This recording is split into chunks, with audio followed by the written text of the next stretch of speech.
Hi guys, it's Sheena from Teton Raptor Center and I'm here to give you all this week's patient update, so let's go ahead and get started. First up this week is Merlin 11-8 from Louisville, Idaho. This is the bird that came in with a left ulna fracture due to a gunshot wound that he had unfortunately endured.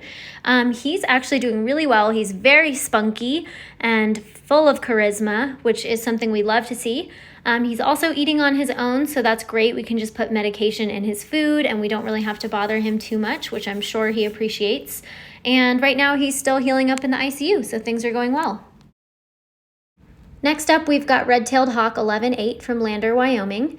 And this really lightly colored, beautiful red-tailed hawk came in with some really abnormal blood work. So we've got him on supportive care, some antibiotics, things that'll help make him feel better. And we're gonna continue running blood work labs on him to see how things continue to improve. Next up, we've got Great Horned Owl 1023 from Rexburg, Idaho. This bird came in with head trauma and a fractured left coracoid.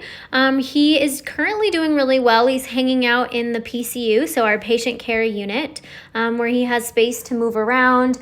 We just don't want him flying around too much while that coracoid fracture is healing. So he has perches that are low to the ground so that he can perch and move around without having to fly around his enclosure. So he's doing really well, getting cold laser therapy about 2 to 3 times per week, and things are progressing nicely. Here we have Red-Tailed Hawk 1021 from Lander, Wyoming, and this bird came in with some pretty severe internal hemorrhaging. We now have run a lot more blood work on this guy and things are improving, but we also believe that hemorrhaging might be caused due to rodenticide poisoning. So we do have him on a vitamin K treatment for that.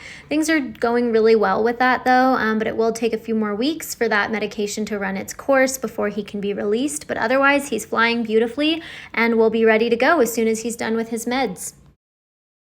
Last but not least this week is Cooper's Hawk 925B. This bird came in from Jackson, Wyoming after he flew into a window and broke his left scapula. He has started flight conditioning since this injury is now healed. However, you can see that he's still not flying perfectly. His wings aren't perfectly symmetrical in this slow motion flight and there is a slight wing droop. So we have to keep him for a little bit longer.